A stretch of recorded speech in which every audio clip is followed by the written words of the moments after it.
Good morning student. हाँ बेटा, अपने बात कर रहे थे अल्कोहल बनाने की विधियों की। हमने 7 विधियां पढ़ ली थी। आज हमें 8वीं विधि पढ़नी थी एस्टर से। उस दिन हमने हेडिंग लगा के छोड़ी थी और कहा था इस विधि को आगे पढ़ेंगे। आज जितनी भी विधियां हैं उन सभी को हम कंप्लीट करेंगे।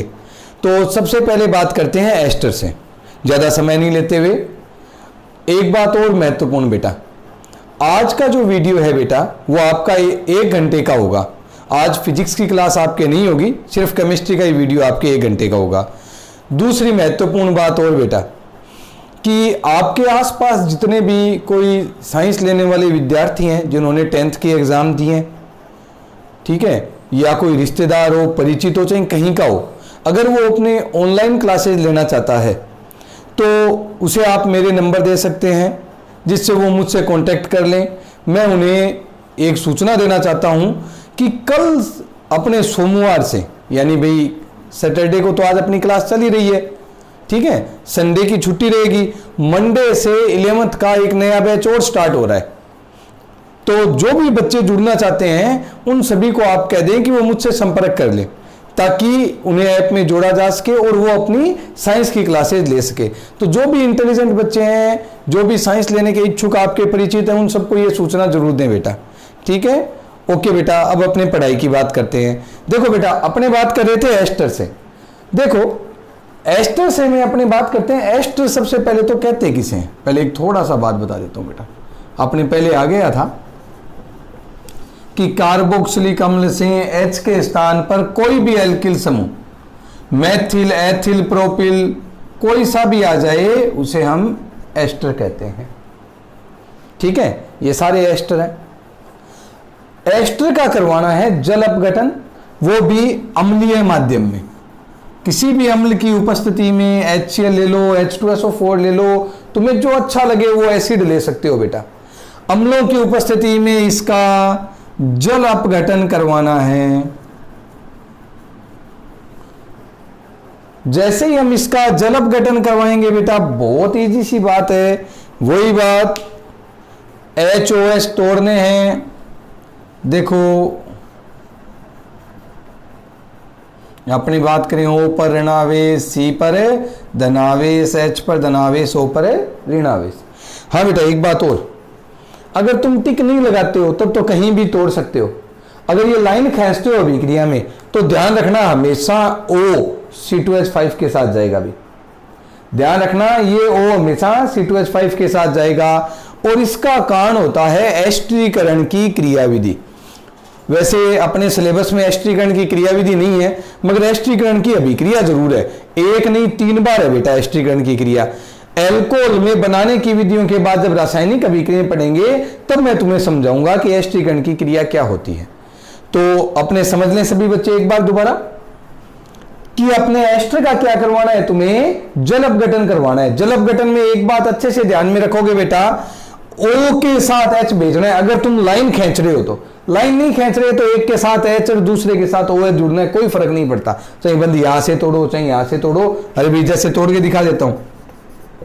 अगर अपनी बात करें कि सर कोई फर्क नहीं है, अभी यहां से तोड़ दो, चाहे बात एक ही है। अगर तुम लाइन नहीं खींचते हो तो चाहे H इसके साथ जोड़ो, OH जोड़ो, कोई देखने वाला नहीं है। मगर तुमने लाइन खींची है, बंद वियोजन बताया है, तो ये वियोजन होता है बेटा, ये ध्यान रखना है। वैसे जो सामान्य विद्यार्थी हैं वो लाइन नहीं खींचेंगे भी, ताकि उनके टेंशन ही नहीं हो। होशियार विद्यार्थी सारे देख लें भी, उनको लाइन खींचनी है तो इस O के साथ क्या भेजना है, H। ये बात तुम्हें एस्टरीकरण में समझाऊंगा, याद रखना बेटा। अब ये जरूर याद रखना कि मैंने ये H किसके साथ बताया, O के साथ बताया, याद रखना भी। पूछूंगा मैं दोबारा जब एस्टरीकरण पढ़ेंगे ये बात, ठीक है। अब देखो क्या बन गया अपने पास कि एस्टर का हमने क्या करवा दिया बेटा, जल अपघटन। तो अपने पास एक तो एल्कोहल बन गए, साथ में कार्बोक्सिलिक अम्ल बन गए। कोई कठिन है क्या बेटा? अभिक्रिया करवा सकते हो एस्टर का जल अपघटन। तो भाषा सुन लें, एस्टर का जल अपघटन अम्लीय माध्यम में करवाते हैं तो अपने पास एल्कोहल बनते हैं। एक बार आराम से दोबारा सुन लें, एस्टर का जल अपघटन अम्लीय माध्यम में करवाने पर एल्कोहल बनता है। बोलो कोई समस्या बेटा किसी के? अब हम इससे आगे डिस्कस करते हैं अगली अभिक्रिया की। देखो ये एस्टर से अपनी 8वीं विधि समाप्त हो गई। फिर अगली तुम्हारे एक विधि है मेथेनॉल बनाने की औद्योगिक विधि। देखो मेथेनॉल बनाने की एक औद्योगिक विधि है जो बड़ी सरल सी है। मेथेनॉल सारे जानते हो, CH3OH, उसको हम क्या कहते हैं? मेथेनॉल कहते हैं। इसे बनाने की एक इंपॉर्टेंट विधि देखो, औद्योगिक विधि।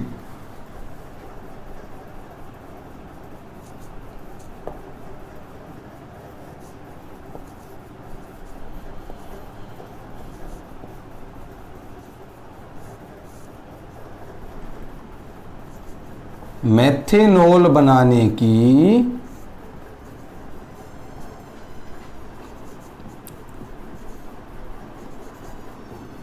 औद्योगिक विधि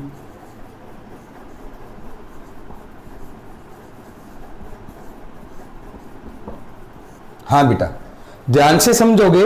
मेथेनॉल बनाने की जो औद्योगिक विधि है, यह विधि भी बहुत महत्वपूर्ण है, बहुत आसान सी भी है। पहले तो एक बात बता देता हूं, ये औद्योगिक विधि और प्रयोगशाला विधि में क्या अंतर होता है? कई बार बच्चों के बड़ा कंफ्यूजन होता है, एक ही विधि औद्योगिक हो जाती है, एक ही प्रयोगशाला हो जाती है। ध्यान से सुनो बेटा, औद्योगिक विधि वह विधि होती है जिसमें बहुत बड़ी मात्रा में उत्पाद बनाए जा सकते हो, और सबसे महत्वपूर्ण बात, विधि सस्ती हो। क्या हो बेटा? कि मात्रा बहुत ज्यादा बनानी होती है और विधि क्या हो? सस्ती हो। वही विधि औद्योगिक विधि रहेगी।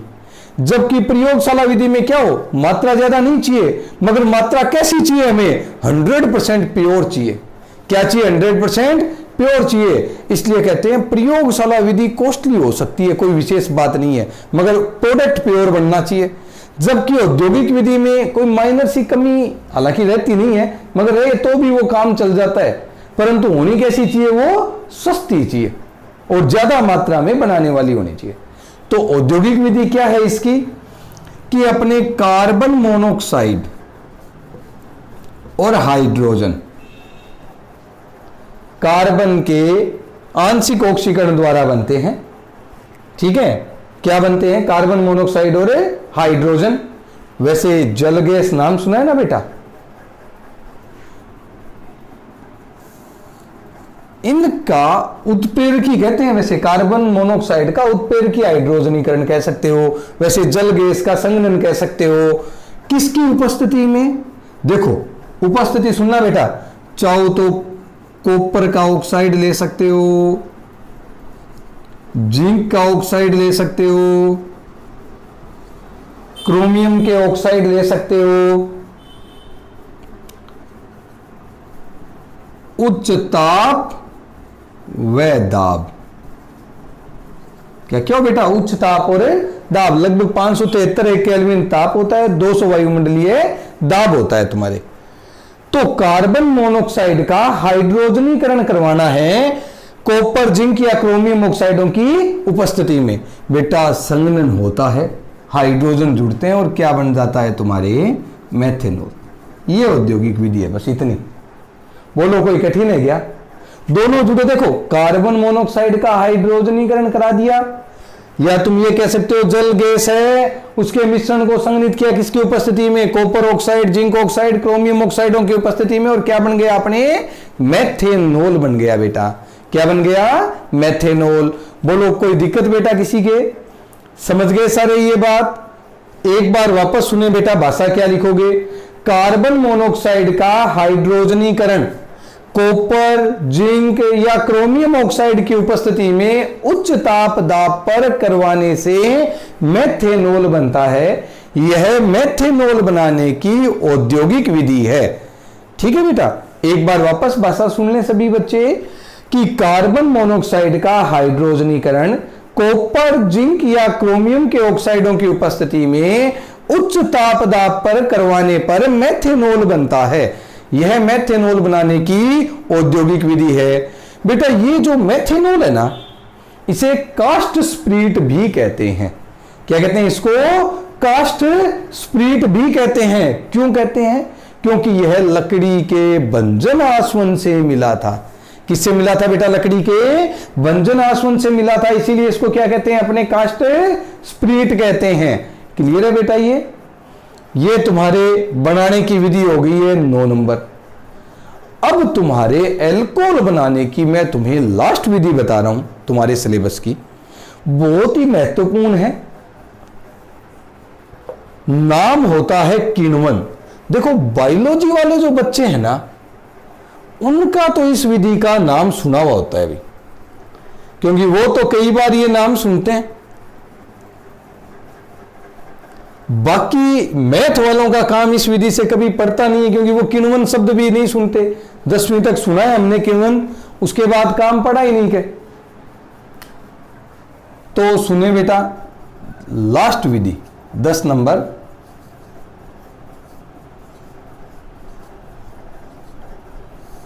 किण्वन। अब सुन लो बेटा, बहुत ही महत्वपूर्ण विधि है। देखो किण्वन कहते किसे हैं? अपने जो बड़े कार्बनिक अणु होते हैं ना, एंजाइमों की उपस्थिति में, दोबारा सुनना बेटा, बड़े कार्बनिक अणुओं का एंजाइमों की उपस्थिति में सरल व छोटे कार्बनिक अणुओं में टूटना किण्वन कहलाता है। वापस सुने बेटा एक बार, बड़े व जटिल कार्बनिक अणुओं का सूक्ष्म जीवों की उपस्थिति में सरल कार्बनिक अणुओं में टूटना क्या कहलाता है बेटा? किण्वन कहलाता है। अब ये जो किण्वन की प्रक्रिया है, देखो इससे अपने एथेनॉल बनता है। तुम चाहो तो यहां कोष्टक में लिख सकते हो एथेनॉल बनाने की विधि।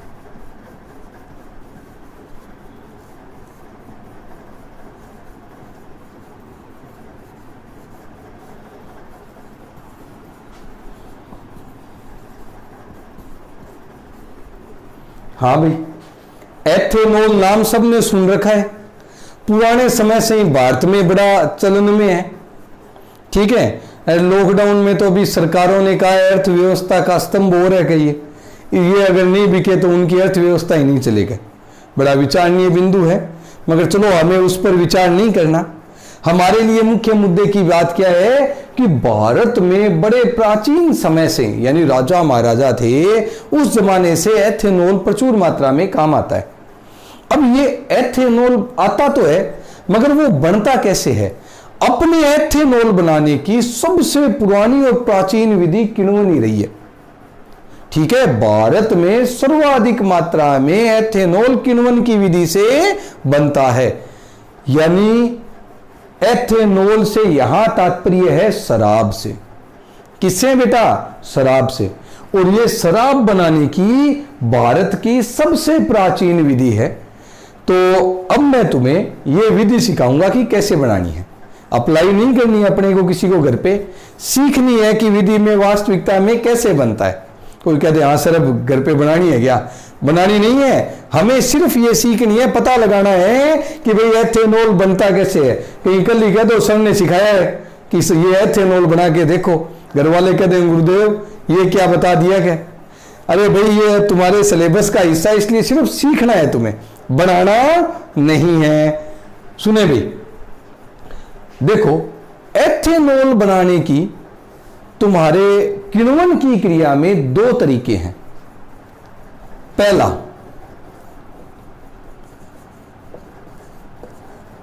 तरीका है सीरे से। किससे बेटा? सीरे से। अब सीरा नाम आते ही हमारे गांव वाले तो ज्यादातर एक दूसरा ही खाद्य पदार्थ है सीरा। याद आ रहा है क्या भाई? मैं भी छोटा था, मेरा बहुत खाया हुआ है, मम्मी बड़ा मजेदार सा बना के देती थी, कोई भी गेस्ट आता था तब। मगर ये वो सीरा नहीं है भाई, ये सीरा या सीरे वो नहीं है। ये सीरा या सीरे क्या है पहले ये समझो बेटा। गन्ने का जो रस है उसका जब क्रिस्टलन करवाते हैं, आराम से समझना बेटा, गन्ने के रस का क्रिस्टलन करवाते हैं। क्रिस्टलन का मतलब जब चीनी गुड़ बनाया जाता है, क्रिस्टलन करवाते हैं तो गाढ़ा लसलसा सा लाल भूरा द्रव्य बच जाता है। दोबारा सुनना, गन्ने के रस का क्रिस्टलन कराएं, यानी चीनी गुड़ बनाने हैं अपने को, क्रिस्टलन करवा रहे हैं, तो लास्ट में कचरा बचेगा कि नहीं बचेगा? वो लाल भूरे सा रंग का होता है। उस लाल भूरे से गाढ़े लसलसे द्रव्य को हम कहते हैं सीरा। क्या कहते हैं उसको? सीरा कहते हैं बेटा। अब आराम से एक बार वापस समझे। गन्ने के रस का क्रिस्टलन करवाने पर फिर जो शेष गाढ़ा लसलसा लाल भूरे रंग का पदार्थ बचता है उसे हम क्या कहते हैं? सीरा कहते हैं। अब देखो बेटा, जहां भी शुगर मिल होगी, क्या होगी? जहां भी शुगर मिल, वहां भी गन्ना आएगा, चीनी बनेगी। बोलो बनेगी कि नहीं बनेगी? फिर कचरा बचेगा कि नहीं बचेगा? रे अरे ये गाढ़ा लसलसा सीरा बचेगा कि नहीं बचेगा? और बचेगा, और वो किण्वन से क्या बनाने काम आता है? शराब। यही कारण है कि जिस जगह भी शुगर मिल है अपने भारत में, आज उठा के देख लेना, जहां भी शुगर मिल स्थित होती है उसके बिल्कुल पास में शराब का कारखाना जरूर होता है। किसका कारखाना होता है? शराब का। क्यों? क्योंकि उनको कच्चा माल फ्री में मिल रहा है भाई। अरे शुगर मिल वालों को तो वो कचरा फेंकना है, उनके तो पैसे लगते हैं वो कचरा फेंकने में, और शराब वालों को वो खरीदना है, उनके पैसे लगते हैं खरीदने के। तो दोनों समझौता कर लेते हैं कि भाई तुझे तो फेंकने के पैसे नहीं लगेंगे, हम अपने आप उठा के ले जाएंगे, और उनको फ्री में मिल जाता है। दोनों का काम चलता है कि नहीं चलता? तो इस प्रकार दोनों के काम चल जाते हैं। तो सीरा समझ लो बेटा कि गन्ने के रस का क्रिस्टलन कराने पर गाढ़ा लसलसा द्रव्य बचा, उसको क्या कहते हैं? अपने सीरा कहते हैं। अब सीरे से बनता कैसे है सुनो। इसके कई स्टेप है, सारे स्टेप हाँ सुन ले बेटा, समझोगे। सिर्फ लिखूंगा, सारे स्टेप नहीं, सिर्फ समीकरण लिखूंगा, लिखित इनकी पीडीएफ दूंगा बेटा तुम सभी को, ठीक है? मगर सुनना सारा है तुम्हें। देखो, सबसे पहला स्टेप होता है इसका तनुकरण करना है। सीरे का क्या करना है बेटा? तनुकरण। आराम से बता रहा हूं, स्टेप नंबर 1।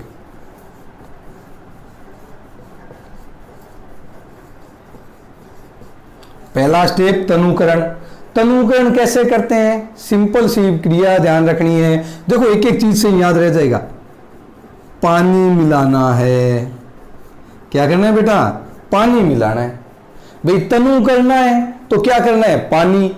और सीरे का एक आयतन लेते हैं और उसमें 5 गुना पानी मिलाते हैं। कितने गुना पानी मिलाते हैं? 5 गुना। यानी एक आयतन सीरे का 5 गुना पानी, दोनों को मिला दो। अरे भाई गाढ़ा लसलसा था, उसको थोड़ा पतला करना है। करना है कि नहीं करना? तो उसमें पानी मिला दिया 5 गुना। बोलो पतला होगा कि नहीं होगा? तो ये सबसे पहला क्रिया है तनुकरण। अब 2 नंबर विधि, तनुकरण के बाद इसको अम्लीय करना है।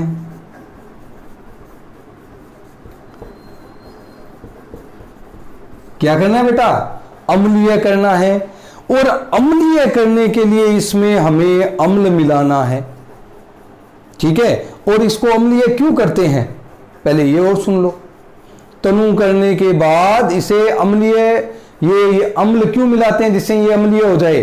देखो बेटा, जीवाणु होते हैं, थोड़े बहुत हो सकते हैं, मीठा है, जीवाणु पनप जाते हैं, वो जीवाणु हमें इसमें नहीं पनपने देने। उन सबको मारने के लिए उस विलयन में क्या मिलाते हैं? अपने अम्ल मिलाते हैं। कौन सा? सल्फ्यूरिक अम्ल। सल्फ्यूरिक अम्ल मिला देते हैं। सल्फ्यूरिक अम्ल मिलाते ही इतना मिला देना है कि पीएच हो जाए 4 से 5 के बीच। कितनी पीएच हो जाए? 4 से 5 के बीच पीएच आ जाए। पीएच जब 4 से 5 के बीच आ जाएगी तो अपने सुन लेना बेटा, उसमें कोई जीवाणु तुम्हारे नहीं बचा। अब उसमें क्या मिलाना है तुम्हें? सुन लेना भाई, अब उसमें तुम्हें कुछ पदार्थ और मिलाने हैं। कौन से? अमोनियम फास्फेट मिलाना है। क्या मिलाना है बेटा? अमोनियम फास्फेट मिलाना है, अमोनियम सल्फेट मिलाना है। ये क्या काम आएंगे?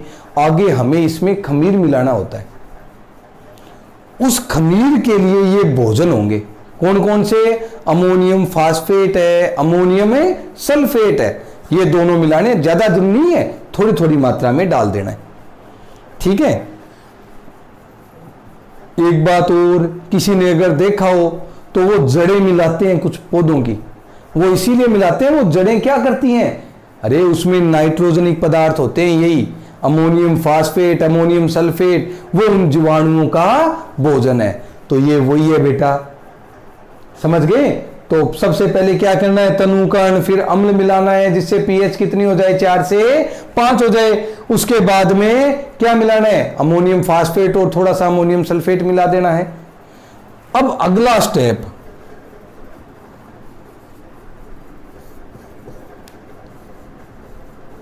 खमीर मिलाना।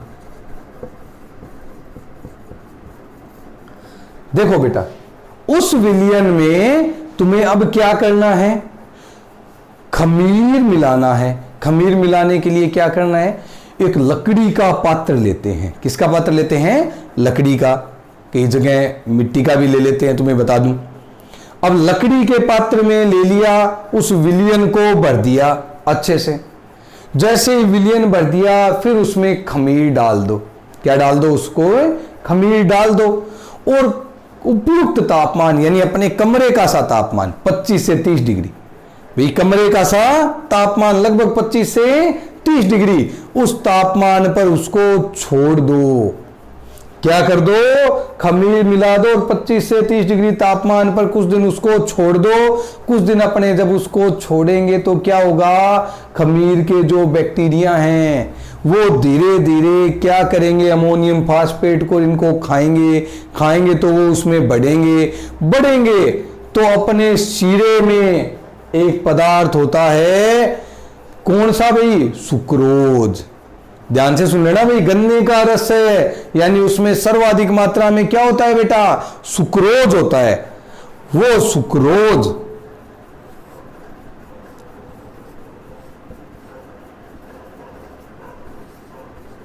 सुन ले बेटा, ये सूत्र होता है C12H22O11। क्या नाम होता है, सुक्रोज। कभी देखा है सुक्रोज, नहीं देखा? अरे तुम तो इसके करोड़ों अरबों अणु खा गए अब तक, तुम कह रहे हो देखा नहीं है। अरे चीनी देखी है कि नहीं देखी? अरे सूत्र ये होता है C12H22O11। एक अंश में बारीक से में हजारों ऐसे कण होते हैं।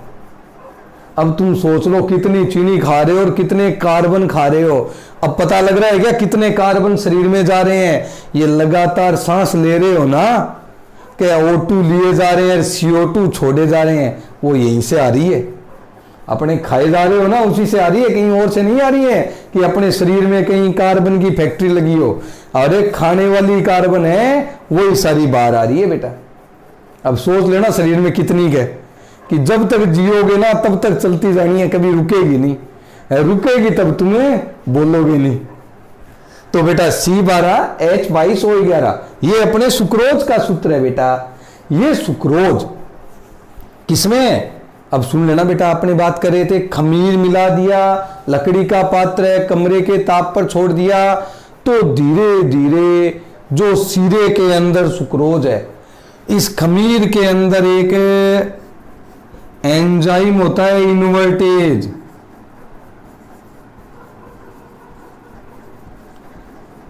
हाँ सुनना बेटा, मैथ वाले बायो वालों को तो पता होता है, इसे जय भी लिख सकते हैं और सह भी। सही तो आता है सह, इन्वर्टेज, लेकिन बोला हमेशा इन्वर्टेज जाता है। इसलिए तुम ध्यान रखना, चाहे जय या सह कोई फर्क नहीं है। कई जगह इन्वर्टेज भी लिखा आता है, कई जगह इन्वर्टेज भी लिखा आता है। इंग्लिश में इन्वर्टेज लिखा होता है सही, बोला इन्वर्टेज जाता है अपने उच्चारण में। तो ध्यान रखना C12H22O11 जो शीरे में क्या है, अपने सुक्रोज है, इन्वर्टेज जो खमीर के अंदर है, वो इसको क्या करता है, तोड़ देता है बेटा। क्या करता है, इसको तोड़ देता है। किसमें, 2 टुकड़ों में। भाई जलीय विलयन है, 2 टुकड़े करने हैं। देखना बेटा क्या बने 2 टुकड़े, आराम से देखो सारे बच्चे। कार्बन कितने बेटा, 12, यानी 2 टुकड़े करने हैं तो कितने कितने कार्बन, 6। हाइड्रोजन कितने, 22, तो कितने कितने, अरे साथ में 2 और हैं भोले जी हो, 22 और 2 24, का सीधे 11 पर आ जाते हैं। कितने हाइड्रोजन, 12। ऑक्सीजन कितने, 11 एक 12। शुक्र है हाइड्रोजन ही पूछे, वरना तुम्हारा भरोसा नहीं था, तुम ऑक्सीजन 5.5 कर देते। ऑक्सीजन कितने, 6। बेटा ये होता है तुम्हारे ग्लूकोज और फ्रक्टोज। अरे बड़े ग्लूकोन डी नाम सुने हैं कि नहीं सुने हैं? उसमें यही होता है, ग्लूकोज चढ़ते देखा है क्या सर? देखा है क्या ग्लूकोज चढ़ते? वो भी यही घोल है, ग्लूकोज फ्रक्टोज। सूत्र एक ही है, संरचना अलग अलग होती है। क्या होती है बेटा? संरचना अलग अलग होती है। बना के बताऊं क्या? चलो संरचना यहां बढ़ा देता हूं। वैसे तो अपने घबराओ मत, एक लेसन आएगा J1, उसमें सारा दोबारा पढ़ना, ये किण्वन पूरा और डिटेल से, ये पूरी समीकरण फिर भी एक बार तुम्हें पता लग जाए, इसलिए संरचना बढ़ा देता हूं, तुम्हारे मन में नहीं रहे, वरना कई बार कईयों के मन में रह जाती है।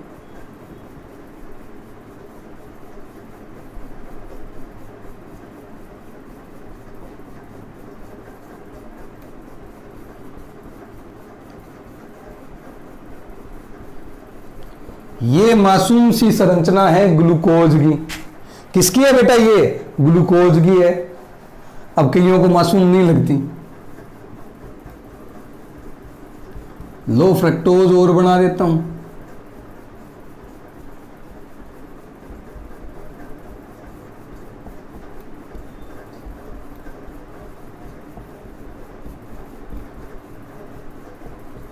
ये संरचना है बेटा फ्रक्टोज की। क्रियात्मक समूह अलग अलग होते हैं, इसमें एल्डिहाइड होता है, इसमें कीटोन होते हैं। तो ये ग्लूकोज है और ये फ्रक्टोज है। देख लेना बेटा, ग्लूकोज फ्रक्टोज, ठीक है बेटा? ये ग्लूकोज और फ्रक्टोज है, दोनों संरचनाएं तुम आराम से देख सकते हो बेटा। इसके बाद ये देखो, जो ग्लूकोज और फ्रक्टोज बने हैं, अरे भाई इस खमीर में एक और एंजाइम होता है, नाम होता है जाइमेस।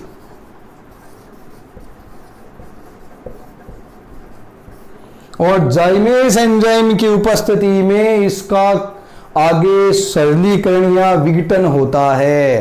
क्या होता है इसका सरलीकरण या विघटन? और कार्बन डाइऑक्साइड गैस निकलती है बेटा।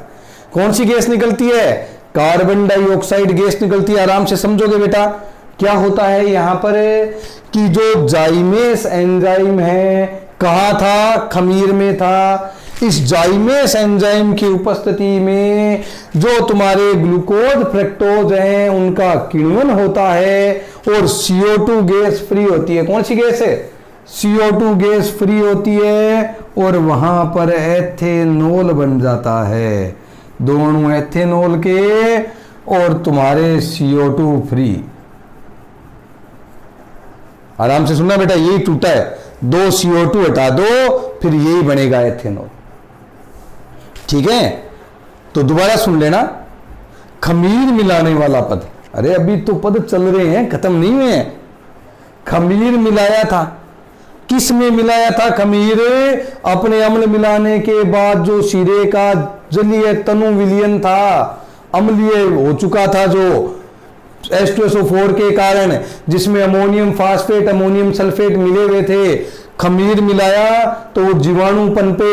उन जीवाणुओं में एंजाइम थे, कौन से? Invertase zymase. ये जो इन्वर्टेज एंजाइम है उसने क्या किया? तुम्हारे सामने देखो, उसने सुक्रोज को, किसको भाई? सुक्रोज को किस में तोड़ दिया? ग्लूकोज और फ्रक्टोज में। ग्लूकोज फ्रक्टोज सूत्र एक, संरचना अलग अलग। ये जो ग्लूकोज फ्रक्टोज है वो जाइमेस एंजाइम की उपस्थिति में अपघटित होते हैं और अपने क्या बन जाता है? एथेनॉल बन जाता है और CO2 गैस से मुक्त हो जाती है।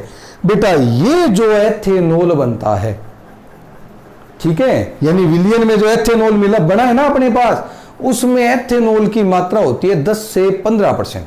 कितनी होती है? 10 से 15% एथेनॉल है, जिसे हम बोलते हैं वास। अब कईयों का गांव में नाम सुना होता है वास, ये वास वही है बेटा। अब इसका क्या करते हैं? इसका करवाते हैं अपने आसवन, अगला स्टेप, सी के बाद D, अब लास्ट आ गया अभी आसवन। आसवन करवाते हैं बेटा, एक विशेष उपकरण होता है, कॉफी भभका उपकरण नाम है, डरने की जरूरत नहीं है। नाम है उपकरण का, क्या है? कॉफी भभका उपकरण। उसके अंदर इसका आसवन कराते हैं तो जो जल वगैरह मिले हैं वो अलग होते जाते हैं और अपने पास एथेनॉल प्राप्त हो जाता है 90%। अरे भाई आसवन कराया कॉफी भबका में, कितने परसेंट एथेनॉल आ गया अपने पास? 90%। अरे अभी भी पूरा शुद्ध नहीं हुआ है। अब इसका करवाते हैं फिर इस आसवन के बाद प्रभाजी आसवन। कौन सा आसवन करवाते हैं? प्रभाजी आसवन। सुन लेना भाई, ये लो एक स्टेप और बना देता हूं, प्रभाजी आसवन। जब प्रभाजी आसवन करवाते हैं बेटा तो सुने सभी बच्चे, निश्चित तापमान 351.2 केल्विन निश्चित है भाई, कभी बदलता नहीं है। 351.2 केल्विन इस तापमान पर एथेनॉल प्राप्त होने लगता है। और कितना परसेंट एथेनॉल प्राप्त हो जाता है देखना भाई, 95.5% एथेनॉल प्राप्त होता है। कितना प्राप्त होता है? 95.5% एथेनॉल। इससे ज्यादा नहीं मिलेगा भाई। कोई सोचे सर और करें, और नहीं, ये तुम्हारे हाईएस्ट है, बाकी 4.5 जल ही रहेगा। ठीक है, 100% तुम्हारे इसी को मानते हैं। 95.5% एथेनॉल बनता है, जिसे परिशोधित स्प्रीट कहते हैं। क्या कहते हैं बेटा? परिशोधित स्प्रीट, इसी का नाम है, जिसे अपने हजारों दवाइयों में काम में लेते हैं। तो ये बेटा तुमने किण्वन की क्रिया में पढ़ा है, शीरे से एथेनॉल बनाना। क्यों, सरल है क्या? नहीं है, ये है शराब बनाने का तरीका। ठीक है, अब दोबारा रिपीट करता हूं, आराम से। अरे घबराओ मत, बिल्कुल रिलैक्स हो, रिलैक्स हो जाओ, आराम से बताता हूं। देखो बेटा, शीरा तुम्हें बता दिया ना, शीरा तो याद रहेगा, शीरा सुक्रोज ही है यहां।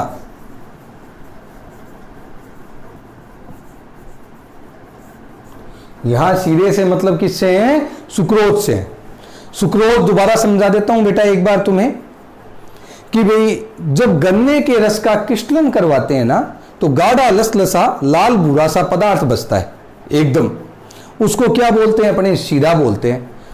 उससे अपने क्या बनाई जाती है? शराब बनाई जाती है। उसकी तरीका क्या है? वो तरीका सुनो बेटा। सबसे पहला तरीका था तनुकरण। तनुकरण का मतलब क्या था बेटा? तुम्हें बताया था पानी मिलाना। क्या मिलाना बेटा? उसमें पानी मिलाना। पानी तुम्हें बताए थे मैंने, आयतन 1 और 5 आयतन, यानी 1 आयतन शीरे का और 5 आयतन किसका? पानी का। दोनों को मिला दो जिससे ये कुछ पतला हो जाए। अब क्या करना? अम्ल मिलाना है और अमोनियम यौगिक मिलाने हैं। क्या करने हैं? अम्ल मिलाने और अमोनियम यौगिक मिलाने हैं। अम्ल तुम्हें बताया था कौन सा मिलाना है? H2SO4 मिलाना है, तनु, सांद्र नहीं, तनु H2SO4 मिलाना है, जिससे पीएच कितनी हो जाए? 4 से 5 हो जाए। अब 4 से 5 पीएच का क्या उपयोग है बेटा? कि उसमें कोई जीवाणु नहीं है और कोई जीवाणु नहीं पनप जाए, इसलिए मिलाते हैं बेटा ये। इसके बाद क्या करते हैं? उसमें अमोनियम फास्फेट, अमोनियम सल्फेट मिलाते हैं, जो आगे अपने खमीर का भोजन बनते हैं, इसलिए वो मिलाते हैं।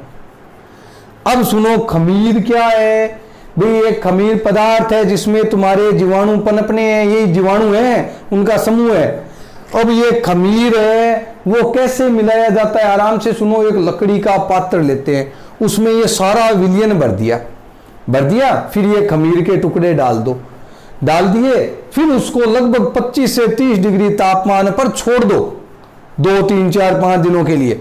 जैसे ही तुम छोड़ोगे, अरे भाई तुम जैसे ही उसको छोड़ोगे ना, तो क्या होगा? धीरे धीरे प्रक्रिया है, वो आपस में क्रिया करेंगे, जीवाणु उसमें पनपेंगे, और पनपने के बाद जीवाणुओं में एक एंजाइम है इन्वर्टेज, और शीरे में कौन सा पदार्थ है? सुक्रोज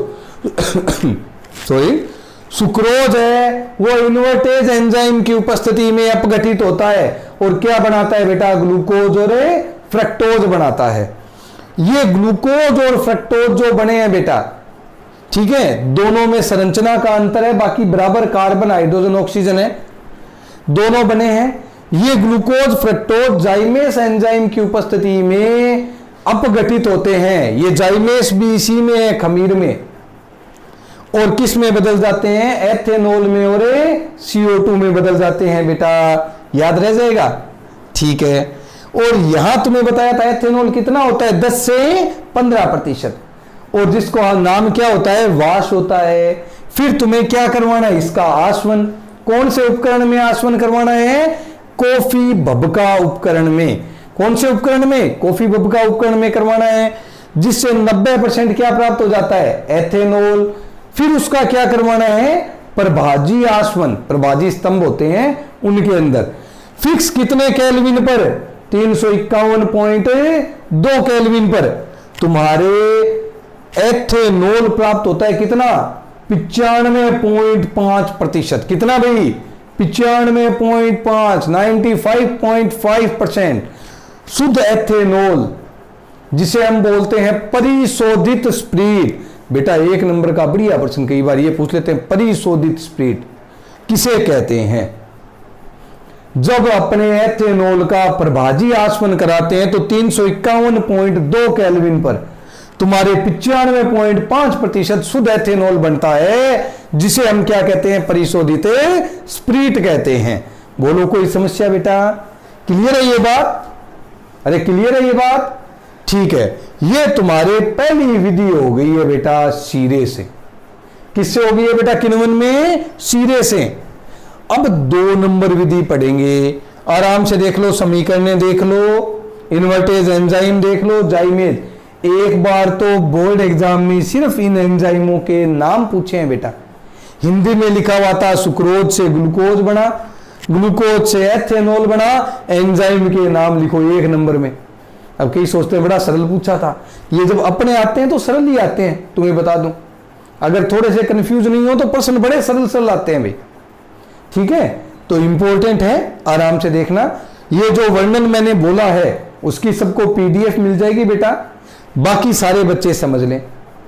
लिखना चाहो तो दोबारा आराम से धीरे धीरे सुन के ये सारी बातें ऐसे ही लिखनी है, कोई फर्क नहीं है। बाकी वैसे तुम्हें एक बात बता दूं बेटा, लिखित पूछते नहीं है, इंपॉर्टेंट समीकरण है ये तो अब अपने जोड़ी भी है, बस अब पढ़नी है, और तुम्हें ही पढ़नी है। उसके बाद NCERT ने तो इसको हटा दिया है, वो तो कहती है बच्चों को समीकरण आनी चाहिए, ज्यादा विधियों की जरूरत नहीं है। ये तो अपने राजस्थान गवर्नमेंट है, वो कहती है नहीं ये तो सिखाओ, और कोई काम नहीं करे तो ये तो करेंगे क्या? ठीक है, अब सुनो आगे से। सीरे के बाद 2 नंबर विधि,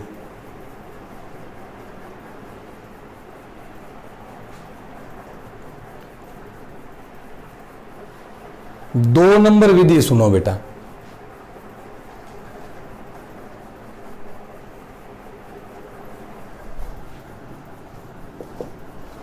तुम्हारे 2 नंबर विधि है स्टार्च से।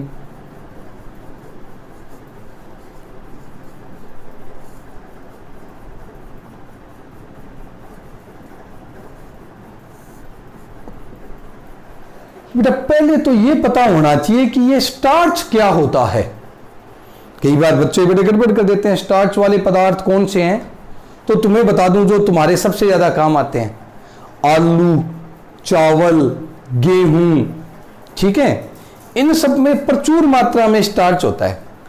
और एक पहचान का तरीका और बताता हूं बेटा, हालांकि चावल पर थोड़ा सा कम लागू है, बाकी तो इन सबको जो ज्यादा खाता है ना, वो इन्हीं अनाजों की तरह गोल मटोल हो जाता है। अरे जैसे अपने उदाहरण देख लो, अपने टमी आती है बाहर है, जैसे गेहूं ज्यादा खाते हैं तो टमी बाहर आएगा कि नहीं आएगा, आलू ज्यादा खाएंगे गोल मटोल हो जाएंगे कि नहीं हो जाएंगे रे? अरे आलू ज्यादा खाओगे गोल मटोल होगे कि नहीं होगे? ठीक है, और गेहूं ज्यादा खाते हैं तो अपने तुरंत कहते हैं अरे पेट बाहर आ गया, अरे मेरी तरफ मत देखो सारे। ठीक है, बाहर आता है कि नहीं आता? तो वही बात है, ये स्टार्च वाले पदार्थ हैं। तो भाई आलू, चावल, गेहूं, ये सारे के सारे क्या हैं? तुम्हारे स्टार्च युक्त पदार्थ हैं। अब स्टार्च युक्त पदार्थों से तुम्हारे एथेनॉल बनाने का तरीका क्या है? देखो बेटा, इसके तरीके में एक इंपॉर्टेंट स्टेप है। एक तो तुम्हें बनाना होता है मेस और एक माल्ट। क्या बनाना होता है? एक तो मेस और एक माल्ट। इन दोनों को जब मिला दोगे तो माल्टोस विलियन बनेगा। कौन सा विलियन है? माल्टोस विलियन बनेगा, जिसमें क्या क्या होते हैं? मेस प्लस माल्ट होते हैं भाई। क्या होता है बेटा उसमें? सिर्फ मेस और माल्ट होते हैं। दोबारा सुनना, स्टार्च में क्या करते हैं? 2 विलियन लेने हैं, मेस और माल्ट, जिससे माल्टोस विलियन बनेगा। अब पहली बात आती है कि सर ये बताओ ये मेस क्या होता है, माल्ट क्या होता है? हमारे बड़ी गड़बड़ हो जाती है। अब देखो बेटा, जो भी घरों में रहते हैं, अरे सारी रहते हैं, घरों का मतलब अपने बूढ़े बुजुर्गों के पास रहते हैं, ठीक है। आजकल वैसे एकल परिवार होते हैं तो बूढ़े बुजुर्ग घरों में कम मिलते हैं। ये अपनी ग्रामीण संस्कृति अपने वाली बची है जहां बूढ़े बुजुर्ग मिल रहे हैं। तो उनके पास बैठो तो उनसे पूछो, एक होती है लेई। अरे लेई अपनी भाषा का शब्द है कि आटे की लेई अपने चिपकाने के लिए। पुराने जमाने में ये पोस्टर लगाते थे ना, तो आटे की लेई बनाते थे, ठीक है। वो कैसे बनाते थे उन्हीं से पूछ लो। ये पहला शब्द तो तुम बड़ी जल्दी उनसे सीख जाओगे। अरे क्या करते थे, अपने गेहूं ले लो, आलू ले लो, चावल ले लो, कुछ भी लो, उसको अच्छे से पानी में भिगोगे, गर्म करो। गर्म करोगे तो धीरे धीरे दूध जैसा पदार्थ बनने लग जाएगा। भी पहले पीस लेते हैं थोड़ा सा, भी पीसे बिना तो बनना ही नहीं है। पीसने के बाद गरम करेंगे, गरम करेंगे तो गाढ़ा सा सफेद पदार्थ बनेगा, जिसे हम क्या बोलते हैं? लेई बोलते हैं। क्या बोलते हैं? जिसको लेई बोलते हैं बेटा। अब ये जो लेई है, इसी का नाम तुम्हारे मेस है। अरे लेई का नाम क्या है तुम्हारे? मेस। बोलो, मेस बनाना सीख गए क्या रे भाई? चाहे आलू लो, चावल लो, चाहे कुछ भी लो, टुकड़े करो जिसमें स्टार्च है, टुकड़े किए, गरम करो। गरम करोगे तो सफेद गाढ़ा सा पदार्थ बनेगा, जिसे लेई कहते हैं अपने। उस लेई का ही दूसरा नाम क्या होता है बेटा? मेस होता है। बोलो, मेस समझ गए कि नहीं समझ गए भाई? मेस समझ गए। अब दूसरा सुनो, माल्ट। बेटा जो है ना, जो नाम सुना है, जो में सर्वाधिक मात्रा में डायास्टेज एंजाइम होता है। कौन सा एंजाइम होता है? डायास्टेज एंजाइम होता है, जो बड़ा काम आएगा अपने इस क्रिया में। उस एंजाइम की जरूरत होती है, इसलिए क्या करते हैं? जो लेते हैं, जो को क्या करवाते हैं? अंकुरित करवाते हैं। देखो, अंकुरित जो में इसकी मात्रा सर्वाधिक होती है। अब जो का अंकुरण कैसे करवाते हैं? अंधेरा कमरा लो, जिसका तापमान ठंडा ठंडा हो, यानी लगभग 15-1 डिग्री के आसपास। उस अंधेरे कमरे में जो को फैला दो। फैला दोगे तो 2-3 दिनों में ही वो जो क्या हो जाएगी? धीरे धीरे अंकुरित हो जाती है। अरे उस अंकुरित जो को लो, बारीक पीस लो पानी मिलाकर, फिर उसको छान लो। क्या करो? उसको पहले जो अंकुरित जो को लो, पानी मिलाओ, और फिर क्या करो? बारीक पीस लो। पीस कर क्या करो? उसको छान लो। जो छानने पर द्रव्य बचा है, उस द्रव्य को कहते हैं माल्ट सत। क्या कहते हैं उस द्रव्य को? माल्ट सत या माल्ट कहते हैं। बेटा समझ गए? एक बार दोबारा बताता हूं। माल्ट सत कैसे बनता है? अपने सबसे पहले क्या लेना है कि तुम्हें जो लेना है, जो को अंकुरित कराना है, तो क्या लो? 15-1 डिग्री वाला कमरा, यानी ठंडा सा कमरा, नमी युक्त। जो को फैला दो। जैसे ही जो को तुम फैलाओगे, फैलाने से क्या हो जाएगा? अंधेरा कमरे में छोड़ दो, 2-3 दिन में वो अंकुरित हो जाएगी। उसको ले लो, पानी मिलाओ और पीस लो। पीस के छान लो भाई। छानते ही तुम्हारे पास द्रव्य बचता है, उसे बोलते हैं माल्ट सत। इसमें सर्वाधिक मात्रा में डायास्टेज एंजाइम है। कौन सा एंजाइम है बेटा? डायास्टेज एंजाइम। अब देखो क्या करना है, इस मेस और माल्ट को मिला दिया। अब स्टार्च का सूत्र क्या होता है बेटा? C6H10O5N। सुन लेना भाई, N की संख्या बहुत होती है, ठीक है। N की संख्या बहुत होती है तुम्हारे, 5-5 हजार, 6-6 हजार, 2-3 हजार तो नॉर्मल है। जल अपघटन कराना है। मेस जिसमें स्टार्च है प्रचुर मात्रा में, माल्ट अरे भाई माल्ट है या नहीं है? मेस और माल्ट, माल्ट जिसमें तुम्हारे कौन सा एंजाइम है? डायास्टेज एंजाइम है।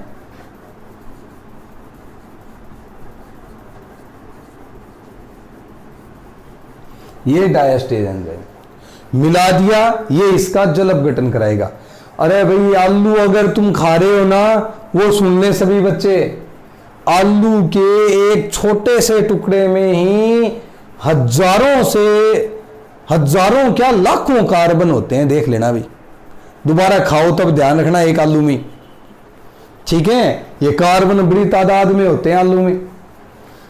तो जब अपने क्या करते हैं, जो तुम्हारे पास स्टार्च है उसका क्या करवाते हैं अपने? जल अपघटन। जैसे ही जल अपघटन कराएंगे सूत्र बनेगा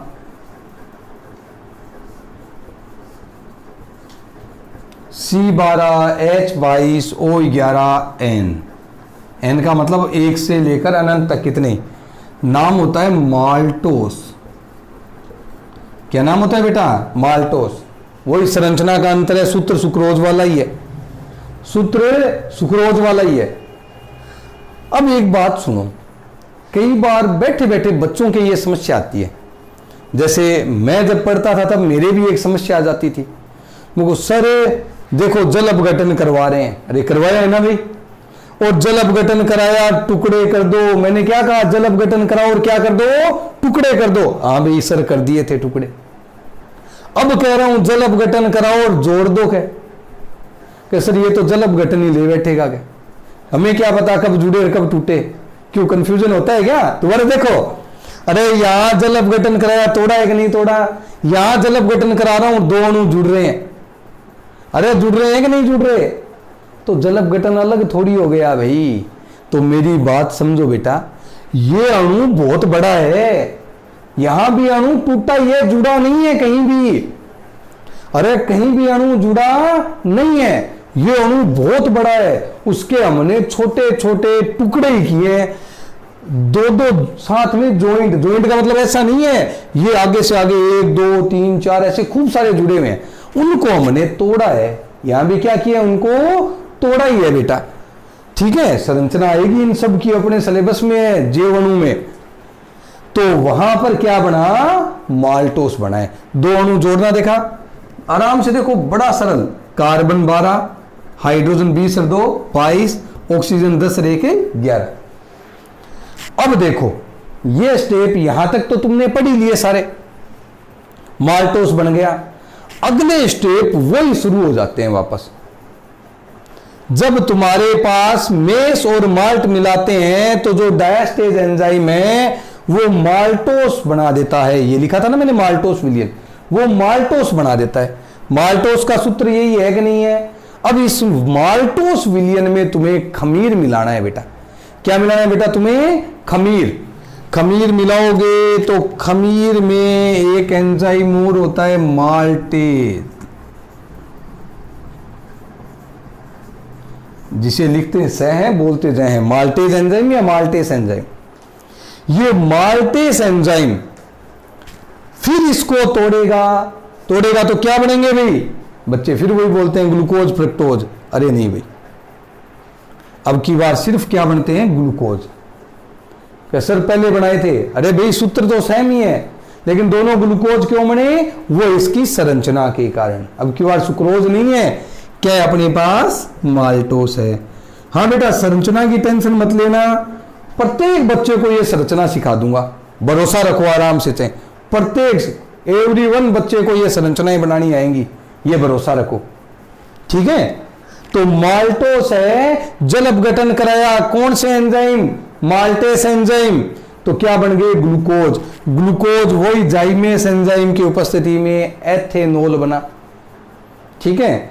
और इस एथेनॉल में वही बात तुम्हारे वापस उसका वही सारा प्रोसीजर कि इसका पहले आसवन कराओ, ठीक है? 90% ये कॉफी बब का उपकरण में कराएंगे, 90% एथेनॉल बनेगा। फिर उसका क्या करा देंगे अपने ये प्रभाजी आसवन। तो अपने पास लगभग कितना बन जाना है तुम्हारे? 95.5% एथेनॉल प्राप्त हो जाता है, जिसे हम क्या कहते हैं? तुम्हारे परिशोधित स्पिरिट कहते हैं। ये इतनी बातें तुम्हें याद रखनी है बेटा। मेस और माल्ट को जब अपने मिलाते हैं, इसमें खमीर मिला देते हैं, यहां जो एथेनॉल बनता है ना, उसको अपने देखो वहां तो कहा था वास, और यहां कहते हैं वर्ट। ठीक है बेटा, क्या कहते हैं? वर्ट कहते हैं। ये ध्यान रखना है, ये विधि है। अब समीकरण तीनों होगी, देखो दो वही पड़ी है, समीकरण है वही होगी। तो यानी स्टार्च वाले में भी समीकरण की समस्या नहीं है, समीकरण याद रखने हैं, विधि याद रखनी है। एक बार अब वापस सुनोगे सारे बच्चे, बड़ी इजी है। अपने क्या किया है देखो, ध्यान से सुने। सबसे पहले स्टार्च है, स्टार्च तुम्हें बता दिया किस किस में होता है बेटा, आलू है, चावल है, ठीक है, जिनमें भी गेहूं है, जिनमें फूले हुए अनाज है, वो सभी में क्या होते हैं? प्रचुर मात्रा में स्टार्च है। उस स्टार्च से तुम्हें मेस बनाना है। क्या बनाना है? मेस। मेस कैसे बनता है? उन सब के टुकड़े करो, पानी में घोलो, गर्म करो, लेई बनती है, जिसे हम क्या कहते हैं? मेस कहते हैं। फिर तुम्हें माल्ट चाहिए। माल्ट अंकुरित जौ में सर्वाधिक मात्रा में होता है, इसलिए क्या करते हैं? अपने जौ लेते हैं, उसको अंधेरे कमरे में गिला करके फैला देते हैं, जिसमें टेम्परेचर हो लगभग 15 डिग्री। तो धीरे धीरे वो 2-3 दिनों में अंकुरित हो जाती है। इस अंकुरित जौ में सर्वाधिक मात्रा में डायस्टेज एंजाइम है। इस अंकुरित जौ को पानी में मिला के पीस लो तो उसको बोलते हैं माल्ट सत। क्या बोलते हैं? माल्ट सत। दोनों को मिला दो, मेस और माल्ट को, तो तुम्हारे पास माल्टोस विलियन बन जाएगा बेटा। डायस्टेज एंजाइम है, तो वो तुम्हारे स्टार्च को किस में बदलेगी? माल्टोस में। किस में बदलेगी? माल्टोस में। फिर इसमें खमीर मिला दो, खमीर मिलाएंगे तो माल्टोस किस में बदलेगा? ग्लूकोज में। सारी प्रक्रिया वही है वापस। और फिर जो ग्लूकोज है वो जाइमेज की उपस्थिति में एथेनॉल में बदलेगा। और जो तुम्हारे लगभग कितने परसेंट, 10 से 15% एथेनॉल प्राप्त होता है, उसको कॉफी बबका में ले जाना, 90% एथेनॉल बन जाएगा। उसका फिर प्रभादी स्तंभ में ले जाना तो तुम्हारे 95.5% एथेनॉल बनेगा, जिसे परिशोधित स्पिरिट कहते हैं। यानी वो स्टेप तुम्हारे वापस हैं। बोलो बेटा, क्लियर है ये बात? ये तुमने पढ़ी है किण्वन की विधि। कौन सी विधि? किण्वन की। यानी बड़े अणु हैं वो छोटे और सरल कार्बनिक अणुओं में टूटे हैं। दोबारा देखना बेटा, बड़े अणु हैं, एंजाइमों की उपस्थिति यानी सूक्ष्म जीवों की उपस्थिति में सरल अणुओं में टूटे हैं। अब ये किण्वन की क्रिया बेटा अपने घरों में भी एक पदार्थ है जिसमें होती है। बता सकता है कोई? 90% बच्चे बोलते हैं दही वाला उदाहरण। दही वाला ज्यादा बढ़िया नहीं है। ये जो किण्वन तुम पढ़ रहे हो ना, इस किण्वन का एक सही एग्जाम्पल तुम्हारे घरों में बनने वाला एक पेय पदार्थ है, नाम है राबड़ी। वो तुम्हारे इसी किण्वन की क्रिया से बनती है। और तुम्हारी जानकारी के लिए और बता दूं, उसमें भी थोड़ा सा अंश एथेनॉल का रहता है, ज्यादा नहीं, थोड़ा सा। यही कारण है कि अगर ज्यादा मात्रा में सेवन करते हो तो नींद बड़ी अच्छी आती है। अरे आती है कि नहीं आती? फिलहाल लॉकडाउन चल रहा है, गर्मियां हैं, गांवों का सबसे अच्छा पेय वही है या नहीं है? तो कारण यही है, वो तुम्हारे इसी किण्वन की क्रिया के द्वारा बनता है बेटा। किससे बनता है? इसी किण्वन की क्रिया के द्वारा। तो कल जब मम्मी या दादी बनाए ना, तब उनके पास बैठ के देख लेना, वो किण्वन करवा रहे हैं। ठीक है? तो ये बेटा अपने अल्कोहल बनाने की समस्त विधियां समाप्त हो गई हैं। क्या हो गई है? अल्कोहल बनाने की समस्त विधियां समाप्त हो गई हैं। कौन कौन सी विधि पढ़ी? अब एकदम शुरू से याद करो। हमने पहला पढ़ा था एल्किल हैलाइड से। बोलो, पढ़ा था कि नहीं पढ़ा? फिर 2 नंबर पढ़ी गिरण्यार अभिकर्मक से।